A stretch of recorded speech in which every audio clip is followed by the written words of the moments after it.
నలుబదేదవ సర్గము క్షీరసాగరమథనము శివునిచే హాలాహల భక్షణము ఆమోతము కొరకై దేవాసురుల సంగ్రామము.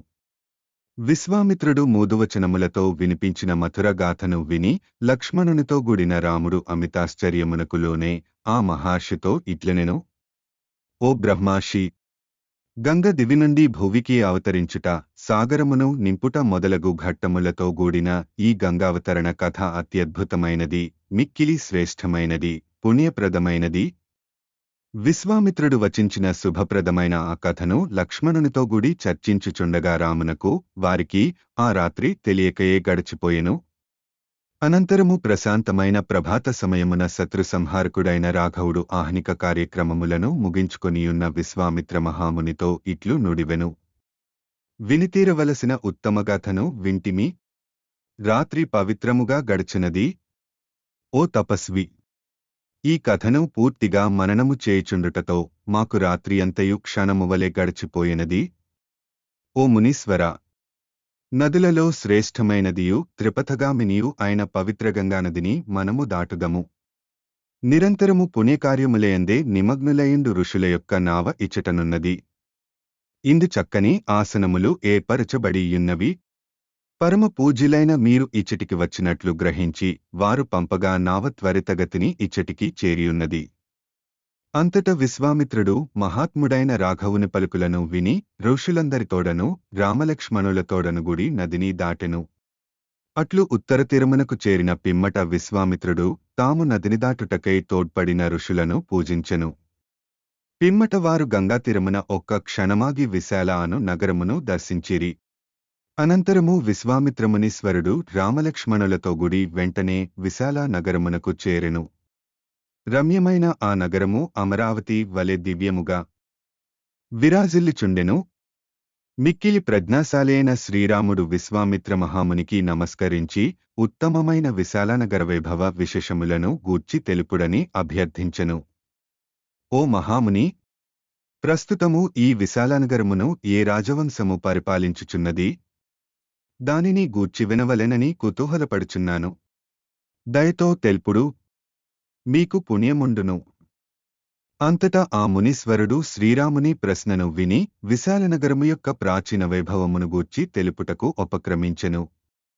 ఓ రామ, శుభకరమైన దేవేంద్రుని కథను వివరించెదను వినుము. అట్లే ఈ దేశమున జరిగిన ఒక సంఘటనను గూర్చియు వినుము. ఓ రామ మహానుభావ, పూర్వకాలమున కూతయుగము నందు దితిపుత్రులు బలశాలుర్గను, అదితి కుమారులు ధర్మబుద్ధి గలిగి మహాపరాక్రమశాలుర్గను ఉండిరి. ఓ నరోత్తమ, మహాత్ములైన ఆ దేవతలకును దైత్యులకును మనకు రోగములు, ముసలితనము, మరణము లేకుండుట ఎట్లు అను ఆలోచన కలిగెను. ఓ రామ, ఆ మహాత్ములు ఇట్లు ఆలోచించుచుండగా క్షీరసాగరమును మథించి దాని నుండి అమృతమును పొందుదము అను ఉపాయము వారికి తట్టెను. మిక్కిలి శక్తి సంపన్నులైన ఆ దేవదానవులు మందర పర్వతమును కవ్వముగను వాసుకిని త్రాడుగను చేసుకొని క్షీరసాగరమును చిలికిరి. ఇట్లు సముద్రమథనము 1000 సంవత్సరములు జరిగిన పిమ్మట కవ్వపు త్రాడుగానున్న వాసుకి విషమును గ్రక్కుచూ తన కోరలచే సెలలను కాటువేయసాగెను. వాసుకికోర్ల నుండి అగ్నిజ్వాలల వలె భయంకరమైన హాలాహల మహావిషము బయల్వెడలెను. ఆ విషాగ్ని దేవతలతో, అసురులతో, మనుష్యులతో గూడిన సమస్త జగత్తును దగ్ధమునర్పసాగెను. అంతట దేవతలందరును మహాదేవుడైన శంకరుని శరణుజొచ్చి రక్షింపుము, రక్షింపుము అని వేడుకొనుచు ఆయనను స్తుతించిరి. దేవతల ప్రార్థనలను అందుకొని దేవదేవుడైన పరమశివుడు అచ్చటా ప్రత్యక్షమాయెను. శంఖ చక్రధారి అయిన శ్రీహరియు అచ్చట ఆవిర్భవించెను. పిమ్మట శ్రీహరి దరహాసము చేచు శూలధారి అయిన శంకరునితో ఇట్లు నుడివెను. ఓ సురశ్రేష్ఠ, దేవతలలో నీవు ప్రప్రథముడవు. కావున దేవాసురులు సముద్రమును మథించినప్పుడు అందుండి పుట్టిన మొదట వస్తువు నీకే చెందవలయును. అందువలన ఓ ప్రభూ, అగ్రపూజగా భావించి ఈ విషమును స్వీకరింపుము. శ్రీహరి ఈ విధముగా పలికి అచ్చటనే అంతర్హితుడయ్యెను. అంతటా ఆ పరమేశ్వరుడు దేవతల భయమును గమనించి శ్రీహరి యొక్క వాక్యములను ఆలకించి ఘోరమైన హాలాహల విషమును అమృతమువలె భావించి స్వీకరించెను. శ్లోకం 4 వా పరమోపకారకమిదం త్వేకం పశునాంపతే పశ్యన్ కుక్షిగతాన్ చరాచరగణాన్ బాహ్యస్థితాన్ రక్షితుం సర్వామత్యపలాయనౌషధమతిజ్వాలాకరం భీకరం నిక్షిప్తం గరళం గళే న గిళితం సోద్గీర్లమివ త్వయా. ఓ పరమశివ, అమృతము కొరకై క్షీరసాగరమును మధించినప్పుడు అందుండి జ్వాలలను చిమ్ముచు భయంకరమైన హాలాహల విషము ఆవిర్భవించినది. ఆ విష ప్రభావమునకు తట్టుకొనలేక దేవదానవులు పారిపోసాగిరి.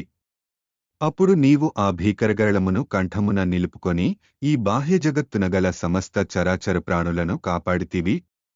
మరియు ఆ విషమును మృంగక నీకుక్షిలోనున్న సకల జీవకోటిని రక్షించితివి.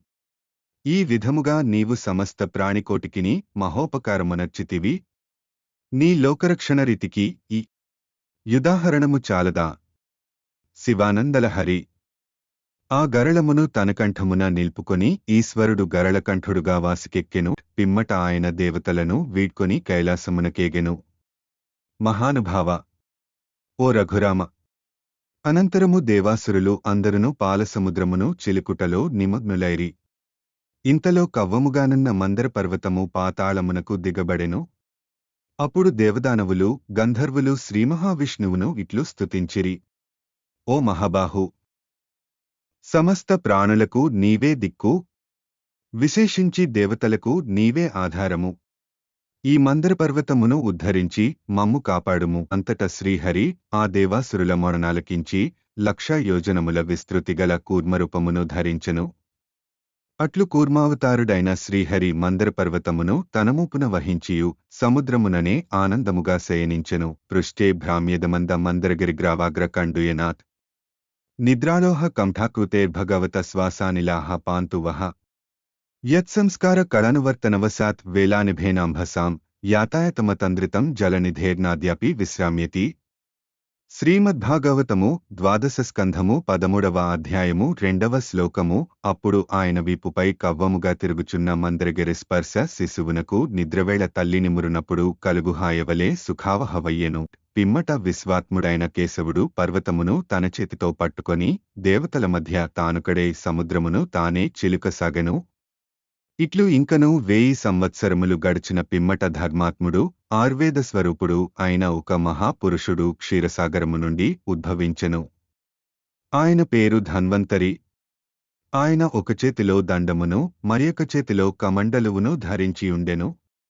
ఇంకను ఆ సాగరము నుండి చక్కని వర్చస్సుతో గూడిన అప్సరసలు ఆవిర్భవించిరి. ఓ పురుషశ్రేష్ఠా! రామ! అప్సు జలములను అనగా క్షీరములను మధించినప్పుడు ఆ రసము నుండి జన్మించుట వలన ఆ సుందరవనితలకు అప్సరసలు అను ప్రసిద్ధి ఏర్పడెను. ఓ కాకుత్స్థా! రామ! ఆ క్షీరసముద్రము నుండి సుందరాంగులైన అప్సరసలు 60 కోట్ల మంది ఆవిర్భవించిరి. ఇంకను వేలకొలది స్త్రీలు అందుండి పుట్టి వారికి పరిచారికలైరి. దేవదానవులలో ఎవ్వరునూ ఆ అప్సరసలను వారి పరిచారికలను భార్యలుగా స్వీకరింపలేదు. అందువలన వారందరును సాధారణ స్త్రీలుగా ఉండిపోయిరి. ఓ రఘునందన! జలాధిదేవతయైన వరుణుని యొక్క కూతురు వారుణి. ఆమె మధ్యదేవత, చక్కని చుక్క. ఆమె తనను చేపట్టు భర్తను వెదకుకొనుచు సముద్రము నుండి బయటికి వచ్చెను. ఓ రామ! ఓ మహావీర! దితిపుత్రులు దైత్యులు మాత్రము వరుణుని కూతురైన ఆ వారుణిని స్వీకరింపలేదు. కాని అదితిపుత్రులు దేవతలు మాత్రము అనింద్యయైన పవిత్రురాలైన ఆమెను స్వీకరించిరి. సురను వారుణిని గ్రహింపకపోవుటచే దైత్యులు అసురులైరి. సురను వారుణిని పరిగ్రహించుటవలన దేవతలు సురులైరి. వారు వారుణిని గ్రహించి సంతృప్తులై మిగుల ఆనందించిరి. ఓ నరశ్రేష్ఠ! రామ! ఆ పాలసముద్రము నుండి ఉచ్చస్సవము అను ఉత్తమాశ్వము, కౌస్తుభము అను దివ్యమైన మణి, అట్లే ఉత్తమమైన అమృతము బహిర్గతమైనవి. ఓ రామ! అప్పుడు దేవతలు దైత్యులు ఆ అమృతమును పొందుటకై తీవ్రముగా పోట్లాడుకొనిరి. ఆ సందర్భమున దేవతలు పెక్కుమంది అసురులను సంహరించిరి. ఫలితముగా అభయపక్షముల వారును కొందరు నశించిరి. ఓ మహావీర! ఈ సందర్భముగా దైత్యులు రాక్షసులు ఒక పక్షమున చేరిరి. దేవతలు మరియొక పక్షమున నిలిచిరి. ఆ యుభయపక్షముల వారికిని ముల్లోకములకును ఆశ్చర్యము గొల్పునట్లు ఘోరయుద్ధము జరిగెను. ఆ రణమున అభయపక్షములయందును పెక్కుమంది మూతులైరి. పిమ్మట సర్వశక్తిమంతుడైన శ్రీ మహావిష్ణువు తనమాయ ప్రభావముచే జగన్మోహనమైన మోహిని రూపమును దాల్చి క్షణములో ఆ అమృత కలశమును హస్తగత మొనర్చుకొనెను. శాశ్వతుడు పురుషోత్తముడు ఆయన శ్రీమహావిష్ణువునకు అభిముఖులై కొందగు దైత్యులు ఆయనను ఎదిరించిరి. వారిని అతడు నుగ్గునుగ్గు గావించెను. తనను శరణుజొచ్చిన దేవతలను ఆయన ఆదుకొనెను. దేవతలకును దైత్యులకును మధ్య జరిగిన ఆ ఘోర యుద్ధములో వీరులైన ఆదితిపుత్తులు దేవతలు పెక్కుమంది దితిపుత్తులను అసురులను హతమార్చిరి. ఇంద్రుడు దైత్యులను సంహరించి రాజ్యాధికారమును చేపట్టెను. ఋషులు చారణులు మున్నగు వారితో గూడిన సమస్తలోకములను అతడు సంతోషముతో పరిపాలించెను. వాల్మీక మహర్షి విరచితమై ఆదికావ్యమైన శ్రీమద్ రామాయణమునందలి బాలకాండమునందు 45వ సర్గము సమాప్తము.